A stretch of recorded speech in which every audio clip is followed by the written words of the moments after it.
Gulf പ്രവാസികൾക്ക് മുട്ടന് പണി വരുന്നു. പണം അയക്കുന്നതിന് നികുതി, എംപിമാര് അനുകൂലിച്ചു. മനാമ: കേരളത്തിലേക്ക് എത്തുന്ന വിദേശ പണത്തിന്റെ സിംഹഭാഗം ഗൾഫ് മേഖലയിൽ നിന്നാണ്. കേരളത്തിന്റെ സമ്പദ്ഘടനയിലും വികസന രംഗങ്ങളിലും പ്രവാസി പണം നിർണായക സാന്നിധ്യവുമാണ്. യൂറോപ്പിലും മറ്റുമുള്ള പ്രവാസികൾക്ക് ആ രാജ്യത്ത് തന്നെ നികുതി ഇനത്തിൽ വലിയ ചെലവ് വരുന്നുണ്ട്. എന്നാൽ ഗൾഫ് പ്രവാസികൾക്ക് അനുഗ്രഹം ശമ്പളം മൊത്തമായി നാട്ടിലേക്ക് അയക്കാൻ സാധിക്കുമെന്നതാണ്. ഗൾഫ് പ്രവാസികൾക്കുള്ള ഈ അനുഗ്രഹം ഏറെക്കാലം മുന്നോട്ടു പോകില്ലെന്ന് പുതിയ വാർത്തകൾ വ്യക്തമാക്കുന്നു. പ്രവാസികൾ നാട്ടിലേക്ക് അയക്കുന്ന പണത്തിന് നികുതി ചുമത്തണമെന്ന് പല കോണിൽ നിന്നായി ആവശ്യമുയർന്നിട്ടുണ്ട്. ബഹ്റൈൻ എംപിമാരെ ഈ നിരേശത്തിന് അനുകൂലമായി വോട്ട് ചെയ്തു. ഒമാനിൽ ഉയർന്ന ശമ്പളക്കാർക്ക് നികുതി ചുമത്താൻ നീക്കം നടക്കുന്നതിനിടെയാണിത്. പ്രവാസികൾ നാട്ടിലേക്ക് അയക്കുന്ന പണത്തിന് 2% നികുതി ചുമത്തണമെന്നാണ് ആവശ്യം. ഈ നിരേശത്തിന് അനുകൂലമായിട്ടാണ് ബഹ്റൈൻ എംപിമാര് വോട്ട് ചെയ്തിരിക്കുന്നത്. ഇനി ഷൂറ കൗൺസിൽ നിരേശം പരിഗണിക്കും. അവര് കൂടി അംഗീകരിച്ചാൽ തീരുമാനം നിലവിൽ വരും. അതേസമയം ഈ തീരുമാനത്തെ എതിർത്തും ചില അഭിപ്രായങ്ങളുണ്ട്.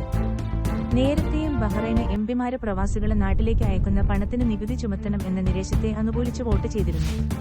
എന്നാൽ ഷൂറ കൗൺസിൽ നിരേശം തള്ളുകയാണ് ചെയ്തത്. ഇപ്പോൾ വീണ്ടും എംപിമാരെ അനുകൂലിച്ച് വോട്ട് ചെയ്തിരിക്കുകയാണ്. വീണ്ടും ഷൂറ കൗൺസിൽ നിരേശം തള്ളിയാൽ നാഷണൽ അസംബ്ലിയുടെ സംയുക്ത സമ്മേളനത്തിൽ വോട്ടിനിട്ട് അന്തിമ തീരുമാനമെടുക്കും. ബഹ്റൈന്റെ പ്രധാന വരുമാന മാർഗം ക്രൂഡ് ഓയിലാണ്. മറ്റു വരുമാന മാർഗങ്ങളും ബഹ്റൈൻ ഭരണകൂടം തേടുന്നുണ്ട്.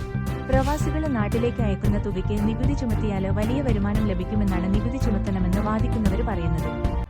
എന്നാൽ തീരുമാനം വിപരീത ഫലമാണ് ഉണ്ടാക്കുക എന്ന അഭിപ്രായമുള്ളവരുമുണ്ട്. 72% പ്രവാസികൾക്കും 200 ബഹ്റൈൻ ദിനാറിന് താഴെയാണ് ശമ്പളം. ഇതിൽ നിന്ന് നികുതി പിടിക്കുന്ന സാഹചര്യം വന്നാൽ നാട്ടിലേക്ക് പണം അയക്കാൻ നിയമവിരുദ്ധ വഴികൾ പ്രവാസികൾ സ്വീകരിക്കാനുള്ള സാധ്യതയുണ്ട് എന്ന് നികുതിയെ എതിർക്കുന്നവർ ചൂണ്ടിക്കാട്ടുന്നു. ഇത് സമ്പദ് വ്യവസ്ഥയെ താളം തെറ്റിക്കും.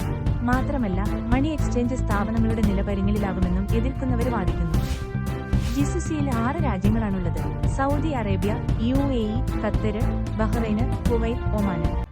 6 രാജ്യങ്ങളിൽ കൂടി 90 ലക്ഷത്തിലധികം ഇന്ത്യക്കാരുണ്ട്. ഏറ്റവും കൂടുതൽ ഇന്ത്യൻ പ്രവാസികൾ UAEയിലാണ്, 35 ലക്ഷം പേര്. സൗദിയിൽ 26 ലക്ഷം, കുവൈത്തിൽ 11 ലക്ഷം, ഒമാനിൽ 7.79 ലക്ഷം, ഖത്തറിൽ 7.45 ലക്ഷം, ബഹ്റൈനിൽ 3.23 ലക്ഷം എന്നിങ്ങനെയാണ് പ്രവാസികളുടെ എണ്ണം. ബഹ്റൈനിലാണ് ഏറ്റവും കുറച്ച് ഇന്ത്യൻ പ്രവാസികളുള്ളത്.